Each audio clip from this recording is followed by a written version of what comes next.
Recording in progress. All right. So you have to schedule the podcast, you have to hit start on the recorders, and then you have to have the conversation. Those are the 3 easy steps for podcasting. Just wanted to throw that out there for everybody. Now, I realize if those are the only 3 steps I do, no one's ever going to hear it because I won't actually make it. So now I'm questioning whether or not there are 3 easy steps to podcasting. And maybe that questioning process of 3 easy steps to fix a problem has been in my mind for some reason. We'll get into that. If only I had some experts to help me with that. Oh, wait.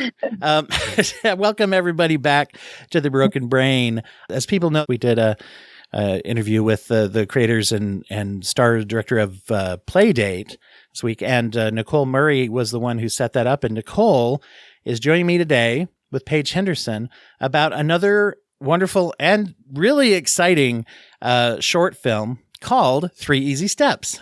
So welcome. Glad to have you guys on today. Hey, great to be here. Thanks so much. Yeah, thanks for having us. Now, with this project, you guys co-wrote and starred in it, and now Paige, you were the director for the project as well. Correct. Right? Yeah, and Nicole produced it. Yeah, great. And then we did have. I want to just give a shout out to how do you say her name? Is it Byam Taylor? Logan Byam Taylor? Yeah. Okay. Yeah. Good job. The third. Thank you. Well, put it out there in case she's listening. I didn't want to get it wrong, but. And who is the other cast member in the show as well, the other listed cast member. And so you do. One of the things that I'm loving about following short films is just the economics of storytelling that you have to do. Is it like 16 minutes? Did I remember that correctly? Yeah, about 16 minutes. And the way to say we've got this many people, this much time, whatever resources, and to tell a really self-contained story that is really powerful, that impresses me quite a bit, especially in these days where people are taking, somebody was telling me they went to see Killers of the Flower Moon and it was their day, right? For example, nothing against, whatever, but especially today to have to economize your storytelling, I think is quite impressive. I don't know how do you guys approach that, by the way, when as writers? I think something that's really important to us and something that's we've been really inspired by seeing other short films when we've gone to festivals is the idea that a short film isn't like, oh, I didn't have the time or money to do the feature, so I'm going to do a feature in just a shortened version. It's like own art form. It's not just the plot in 10 minutes instead of an hour and a half, It's like, what's the core? What's the heart of the story? What's the heart of the theme? And what's the best way to get that across? Even if it is a proof of concept, sometimes it's like, there might be a feature in the works, but it's still like more of this little like nugget of time vibe thing that you're getting across. I don't know, that was really... No, very cool. That's how I felt watching it, is that, it tells a really whole story and is compelling in the way that, frankly, there are much, the timing is less important to me, as far as how long something lasts, but you guys really nailed. Yeah, I felt like you really nailed it. And, thanks so much. We'll get into now, Nicole, your character's named Jane. That's all we ever know her as. And then Paige, you're the Silver Woman is the name of your character, which is very cool. Very cool name. Correct. And one of the things I wanted to mention up front is that the term ADHD I don't think is ever used in the film, but I think I'd be hard pressed to say that it's not there. Yeah, the Logan Byam Taylor's character says it one time, but it's kind of actually, I couldn't remember if she said it. Yeah. Yeah, she says, I know you don't think it's ADHD, but it's when the sensory overload has already started kicking in. So it's like kind of in the background, which is kind of the point. Jane's not paying attention to it, But yeah. Yeah. It was a great opening scene there where we see Maggie, who is Logan Byam Taylor's character, is breaking up with Jane. And both the distractibility that Jane's experiencing, and also it hit me the rejection. And I think this is very key to a lot of people who struggle with ADHD, is that rejection piece and that kind of difficulty. I wonder if you guys could talk a little bit about that part of the scene. Like how that has to do with ADHD? Is that kind of... Yeah, because I think people who have ADHD have a familiarity with that type of rejection and that type of relationship difficulty. That's where it really spoke to that, I think. Yeah, what did you guys, your feelings and thoughts about that? Logan Byam Taylor's character, Maggie, it has been basically trying to get her girlfriend help, and Jane won't listen to her. And so it's almost like, and she even says it, she's been like her mother, like trying to just like take care of her, have Jane take care of herself. And so that was something we talked a lot about, was like, okay, what does this relationship look like where, Jane is going through something, and it's not that she's being awful to Maggie, but she's just having a rough time kind of dealing with her ADHD and actually pushing it to the side. And then Maggie is there as this like caring presence, but there's a certain point where it doesn't work out. I found myself having empathy for both characters. Yeah. Yeah, totally. I think a big part of it too is like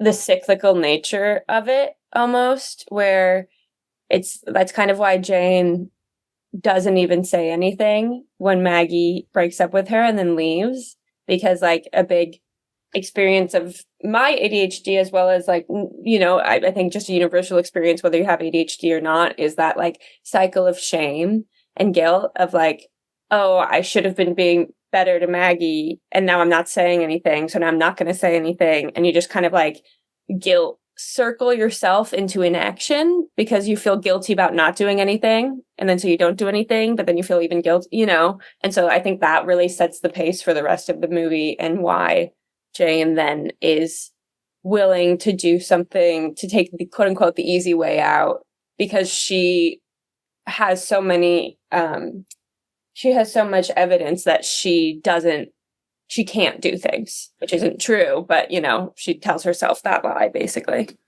People talk about, sometimes there's a term called the wall of awful. It basically refers to kind of the little piles and obstacles that you run into, particularly with ADHD. And I feel you too. I have bipolar disorder and ADHD. So I study really hard for those tests, so I was able to get both. But we run into this dynamic, and sometimes it's a drawer of awful, or a pile of awful, or a storage room of awful, or a car of whatever it is. It's like, here, how do I touch this? How do I get to this issue? And it can feel so overwhelming. And I think one of the frustrating things is being in a world that isn't necessarily designed by or for people with ADHD, right? And that having to network with those expectations. Yeah.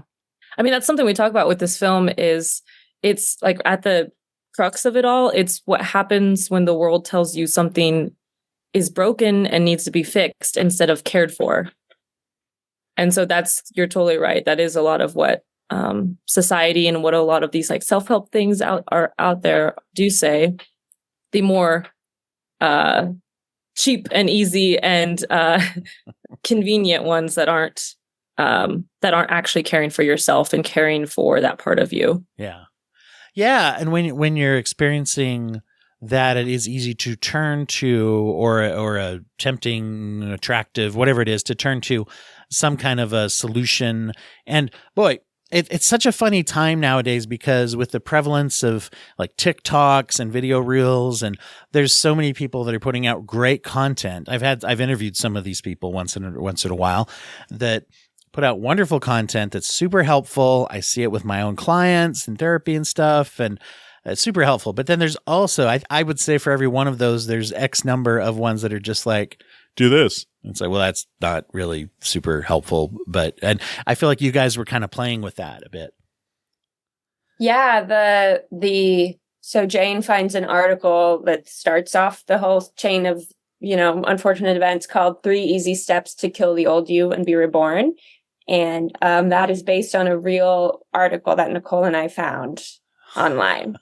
And we were like, this is so dangerous. Like, it was literally somebody being like, I hated my old self, so I just killed that part of me and I became a better self, and you can do it too. Just ignore everything you don't like about yourself, as opposed to maybe there's things, like a big thing for me is like my ADHD can be overwhelming, but it's also, I think, the part of me that is curious and adventurous, and like it makes me who I am. So it's not a bad thing. And by killing off like parts of yourself, you're killing off your whole personality. You're killing off the beauty of yourself too, Yeah. But yeah.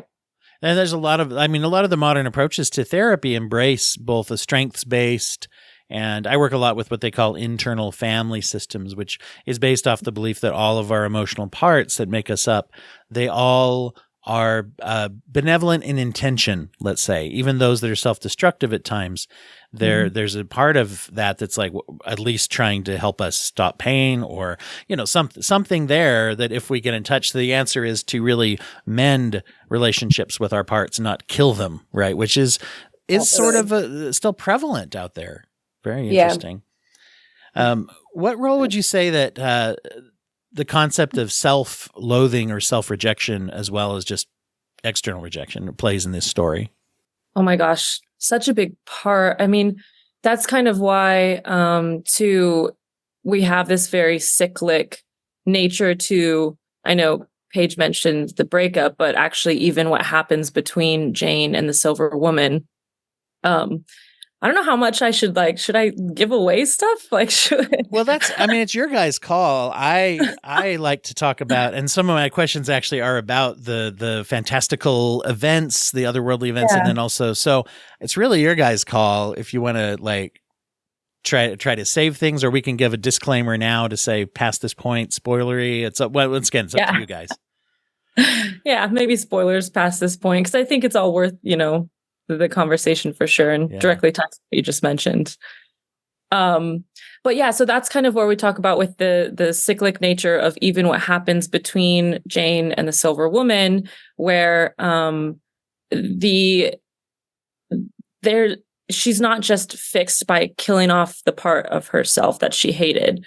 When Jane is sitting there and building that up, and then the Silver Woman appears, Jane thinks that person is all of the objects of her self-loathing, all of everything she hates about herself, but it's not in actuality. And so in the end, she's constantly playing in this self-harm loop of hating herself. The Silver Woman has that embedded in her as well. And so nothing is ended. In fact, it's just a very brutal cycle of stabbing and blood and and another bloody hand coming back. Yes, and awesome, but also very, very intensely. There's a jarring element, obviously, to this, right? That's, I'm sure, intentional, meant to be. But when the Silver Woman, I'm very intrigued by that character, because here's Jane. She's out in the woods, and I love, by the way, her checklist, which is not a bad checklist, but it's one of the most kind of generic self-care, kind of do a new skill, go camping, and I by the way, one of my favorite little dynamics or gags or whatever you want to call it in the film is how you and that character keep going I'm going to count it. This one counts. That's fine.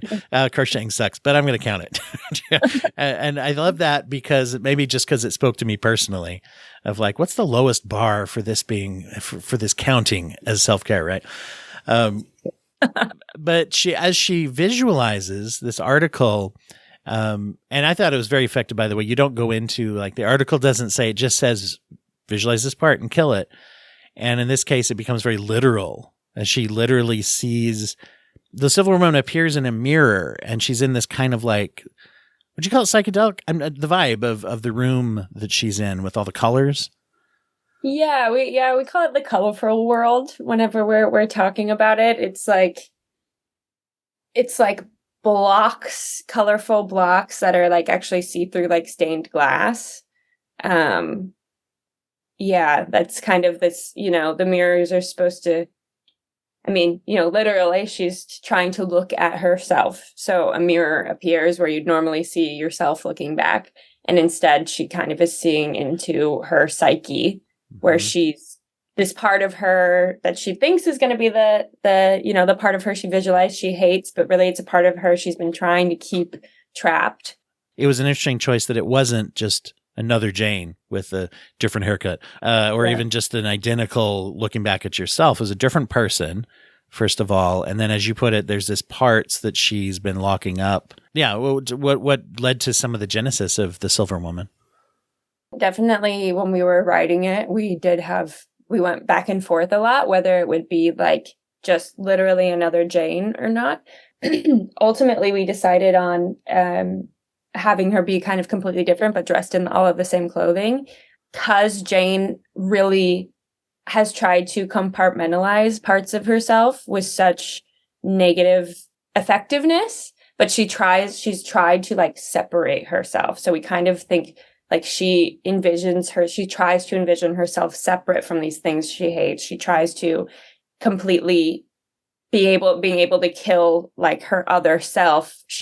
Which she thinks is her old self, look at it and like kind of lose any sort of empathy a little bit, which is what she's doing with her ADHD and her mental health problems. She doesn't have any empathy for herself.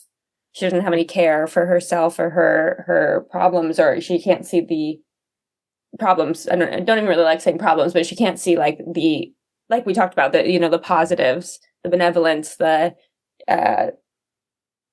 fact that it makes her who she is. So she believes so much that it's not who she is that she conjures it as somebody else, kind of.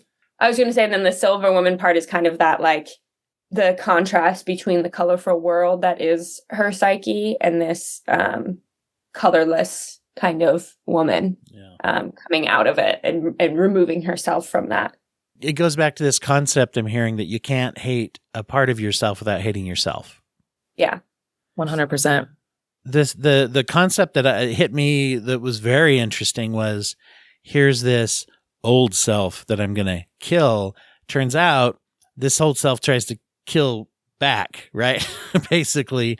And I started thinking as I watched that, like, what if this part hates me? And right. Yeah. And we're actually fighting. And does this part feel like it's the new self? I assumed I was the new self. At least, am I on track at all for the message here? 100%. 100%. Yeah. Yeah. We actually, too, yes, Jane does think that the Silver Woman is the parts of her that she hates in the old self. But in actuality, Jane is the old self. So it's, we like to play with that between the two of them. There's just this very like back and forth of and self-identity. Oh, and it's such an interesting like literal visualization, right? That you have that person there, and it's something I've seen played around with before, but only in a sense of, usually it has to do like a clone or like a actual externalization. The movie Duel came out a couple of years ago. I don't know if you guys saw that one. It was Karen Gillian, where through a series totally different than this, but through a series of events, she has a clone that's supposed to survive. She has a terminal illness, and it's supposed to survive and comfort her family to still have her in their lives. But then she doesn't. She recovers, and the rules are that you and the clone have to fight to the death, to decide who's going to get to live your life, right? Cool. So, but you guys take this bent on this, and there's even, I don't know, it popped in my head too. There's even like a Mickey Mouse cartoon that came out a couple of years ago where Donald Duck is trying to get his anger out of, anyway, whatever. So that's a couple of different, one maybe darker than the other, but the thing that you guys have this bent on is it's like literally we tie right into, no, this is part of me and this part of me.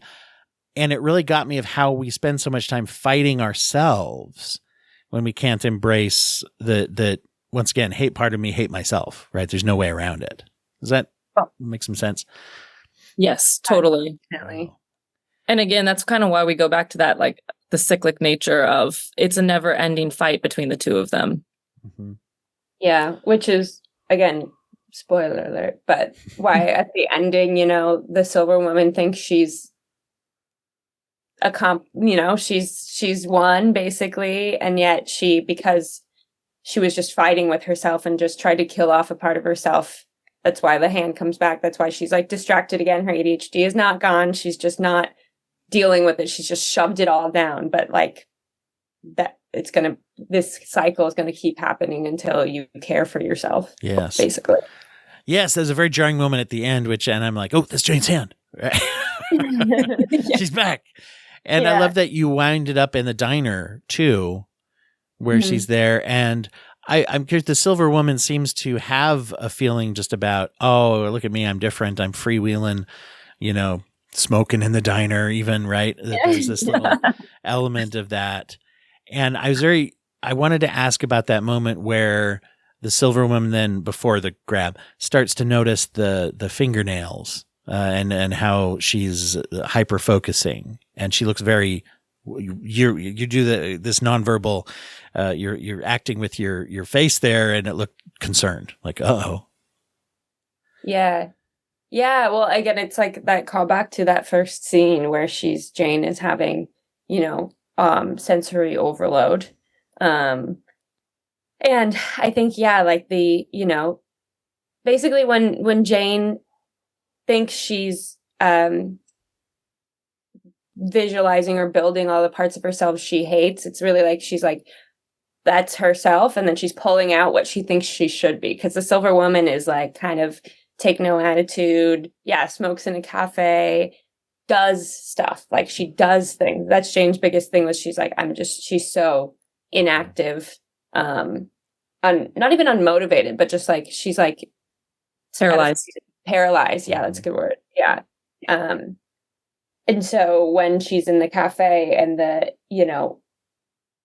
Silver Woman starts to see that hand, it's like she's not overcome ADHD, or she's not changed at all. Actually, she's just pushing down a part of herself, but the part of herself that, she wanted to kill is still there, because you can't kill it. Again, you have to care for it and nurture it and figure out the best way to function in a society that isn't built for you, while embracing the parts of it that,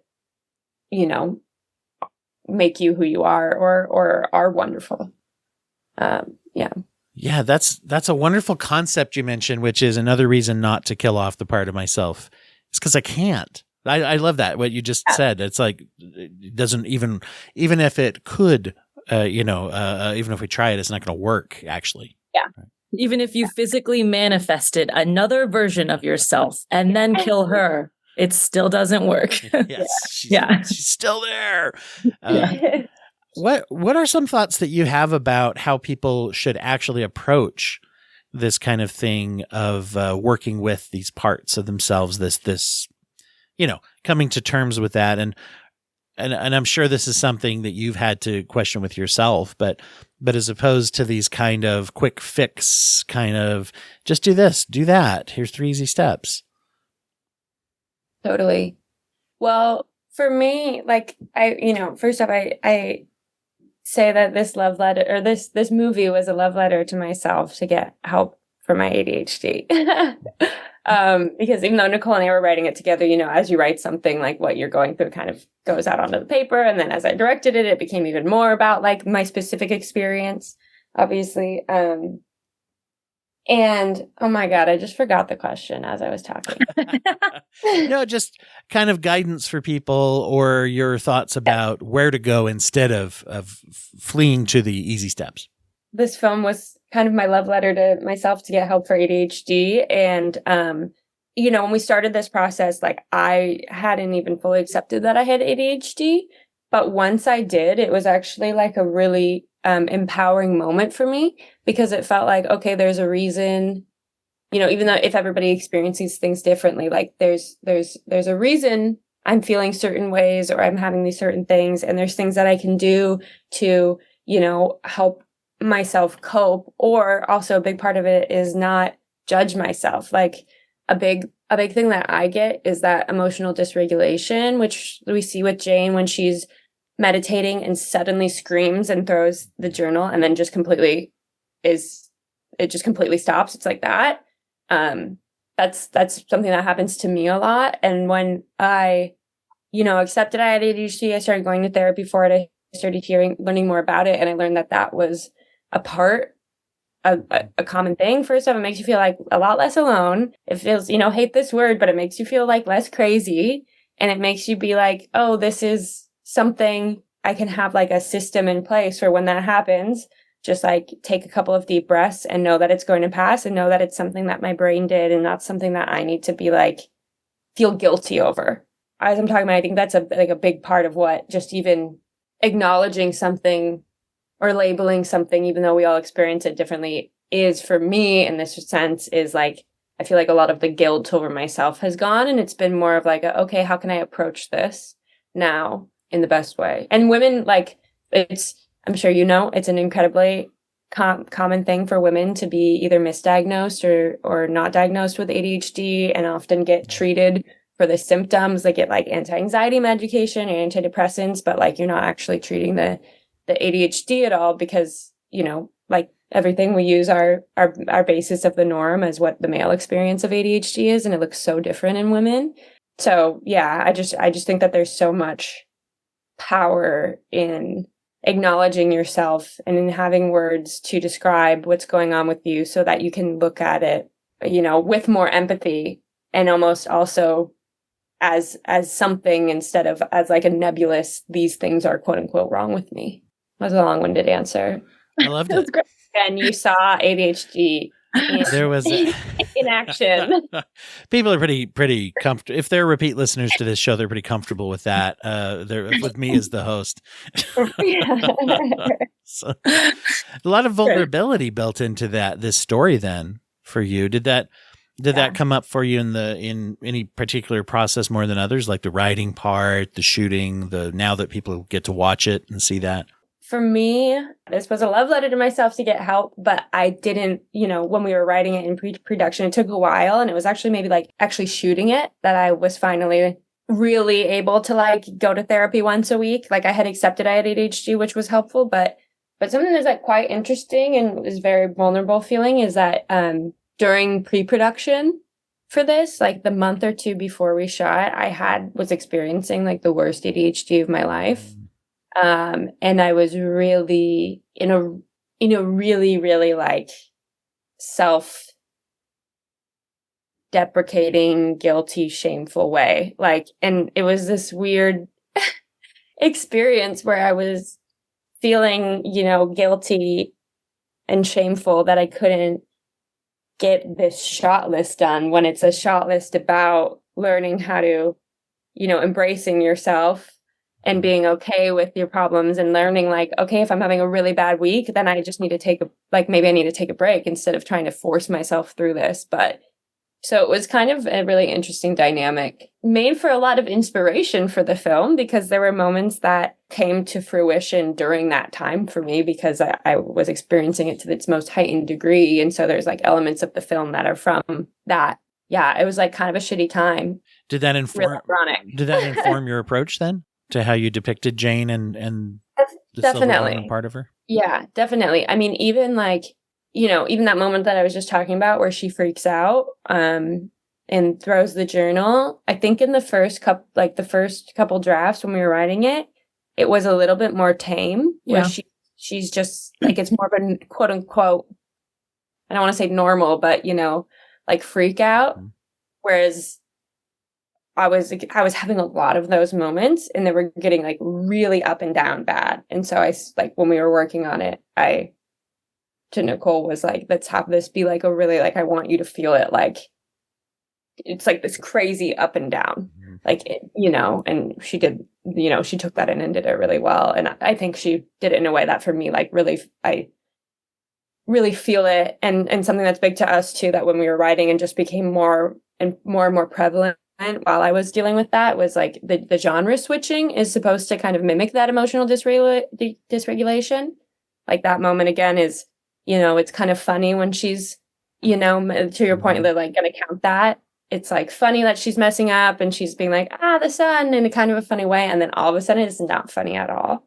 Yeah. So it definitely informed a lot. And I think just was like able to deepen and hopefully portray those experiences, because I was maybe being like a little bit, before that experience, I was maybe being a little bit like softer in my approach, if that makes any sense. Oh, no, it makes a lot of sense. And I think that showing that change to where it's like, oh, this can be, and externally, oh, funny, goofy, and then it's like, it's not. I love how you depicted that, and how you describe it. I felt it when I saw that. Nicole, what was it like? How did you approach depicting that to show that kind of switch? Like, yeah, so I actually don't have ADHD, and so Paige and I had a lot of conversations around it. We joked that, in our writing process, it was my anxiety mixed with her ADHD, and then together, here's this beautiful creation. But so I actually did a lot of like interviews with people in my life who have ADHD and their various forms of it. One friend had more of that kind of sensory experience. Another person kind of more of that hyperfixation. And then, of course, Paige and I, as writers, as creative partners, but then also as director, actor, talked a lot about the different experiences Jane was having within her ADHD and her emotional experience, like how they were wrapped together. And it was great. And I do want to say too, from like someone who doesn't have ADHD, I learned so much about my friends and the people around me, and just understanding, like having space for people's kind of different ways of going about things, or if someone needs a break or whatever. And same here for me, but it was really cool understanding, like getting really to the depth of, like Paige said, like, what you are feeling when those emotional times happen, or what is that hyperfixation, and it's not that you're not listening to me while we're talking, it's that you're having a different experience, so let's talk about that. So it was a really awesome way to just be like, to really I don't know if broaden that community is the right way to put it, but to like just grow deeper with people and take that further into my everyday life with people who even aren't my friends, just having so much more of an understanding of the different experiences people are coming from, because you both said it, and it's true. This society isn't built for the unique experiences of people. And so trying to create a space where I can help build a space for the unique experiences of people, and even have a great deeper understanding of my own, was a really lovely experience. Yeah. And it's funny, as you say, that empathy is such a big part of the story you're telling, and also the solution to these kinds of things is like in that first scene, once again, having the empathy for Jane just getting dumped and not really, it's not her fault, right? At the same time, it's not Maggie's fault that she's burned out either. And as you're talking, I'm forming sympathy even for the Silver woman, who from Jane's perspective is, the villain of the piece, I guess you could say, but she's like, stop locking me up, right? I at least, yeah. So I wouldn't like being locked up, and especially not if you're going to pull me out and kill me. Or maybe that also would be cause some resentment. Maybe just a little bit. Yeah. Well, yeah. And like, we also talked about like, the universal experience of, people not getting the help they need in whatever form it is, ADHD or not, and the shame that stops you from doing so. Again, there are so many wonderful things in our society that helps, that there is help out there, and there's really like, healthy forms of that, but there's also just so much not. So this is like, again, even beyond ADHD, just it's kind of a calling card for everyone to just get the help you need and there's no shame in that at all. In fact, it's a beautiful thing. Yeah. And it's interesting that Jane was trying to self-care and do all this alone, isolated out. And of course, it works in with camping and the health of nature, and that's a big fascination now. But it is interesting that her solution was to be isolated. That Maggie says to Jane right as she's leaving, right after she breaks up with her, is stop running, Jane. And then Jane runs to the woods. And then at the very end, the Silver Woman says, "Stop running, Jane." And like, there's kind of this moment that we played with of like, if Jane would have not turned around and ran, she might have survived. Because if she just stood up to the Silver Woman and was like, "I'm not going to run away," when she turns and runs, that's when she gets stabbed. So there's this whole wow. Yeah. This is great. It's a great story and a great visual depiction of, as you put it too, it goes beyond just the ADHD into all forms of self-acceptance, self-empathy, and that type of relationship we have with ourselves and with our different emotional parts that are there. So the film has been at Queensland Film Festival, New York Cinefest. You're making the film festival circuit and able to share it with people there. Do you have any idea yet of when and how people might be able to see this if they're not able to get over to a film festival? Not currently. We're like, we just premiered about 2 weeks ago. So we still have a bit to go in we're hopefully in our festival run, but eventually it will be, we'll post it on our YouTube account, our production company, Svelte Dog Productions YouTube account, but it might not be for another 8 months or so, just given. Yeah. And that's my ignorance of the distribution process, but tell people again, what is the YouTube channel name of your company? Yeah. So Svelte Dog Productions, Svelte, like the Svelte. Because people are always like, what is that? What is that word? I actually didn't know when Paige first said, let's be Svelte Dog Productions. I was like, what was that? I like that. How do people follow you guys? Is that the best place to go to follow you guys and what you're going to be working on and doing? The best place would probably be our production company's Instagram account, which is Svelte Dog Prod. At Svelte Dog Prod. And then there's links there too to the YouTube. That's probably easier to go to that. And YouTube, website, all that jazz. Yeah. It's nice to have a centralized port of call for everybody. And yeah, that's nice. I struggle with that myself, doing that. I always like to ask everybody before we go if there are any kind of community methods of giving back, a charity, a nonprofit, or just a cool practice that you believe in that you'd like to share so people know about it.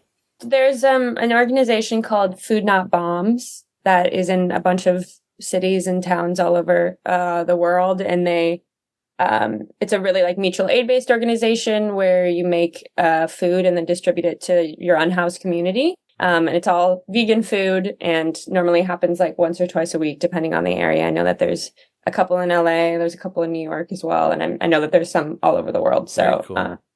That's something that I've been doing. And, a great way to be not to be engaging with the community in a way where you're helping each other kind of. Gotcha. We also both volunteer for an organization called Film Fatales, which advocates for parody in film. And so more even just kind of from the standpoint of learning a lot more about, the different communities and how to create further parody and really championing authentic storytelling is something that we're really passionate about. Wonderful. And such an important thing to get it out there, as evidenced by the project that you guys have made. I want to take a second just to also thank you guys for putting this out there, because I think that it not only is it super cool, but it promotes real principles that I believe are going to be the principles themselves are what is working for people out there. But the project that you've made is something that, as it gets out there, I think everybody who sees this is going to be better for it and move forward with more of that empathy for themselves, and also maybe ways to network with others in their life, whether they're more on the neurotypical or ADHD side, the network that we have with our partners, spouses, friends, kids, and all of those things. So thank you very much for not just being here, but also for making this film. Really, really meaningful. And yeah, like you said, we hope people feel seen and less alone, or see, to your point, their friends or partner and understand them a little bit more. Nice. Yeah. Great. Well, as we go, I just want to say one quick thing to the listeners. This is a shout out you're hearing on each episode. In the month of May, the Broken Brain podcast is focusing on promoting the YWCA of Nashville, Tennessee, and their work with both shelter and outreach programs for family violence.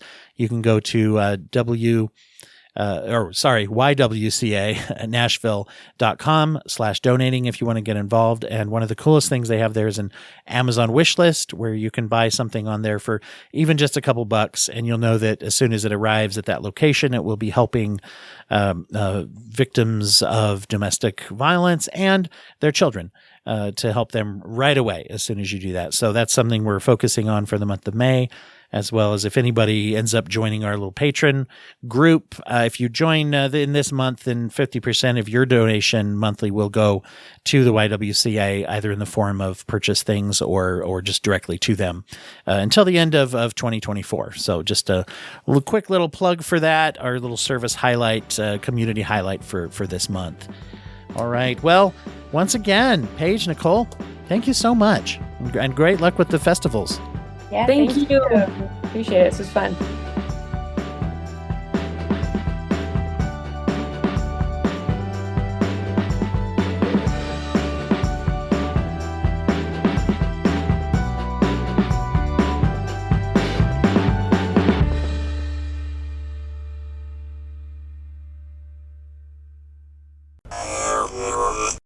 Thank you for listening to the Court and Parts Podcast Network. To listen to more Court and Parts shows, visit courtandarts.com.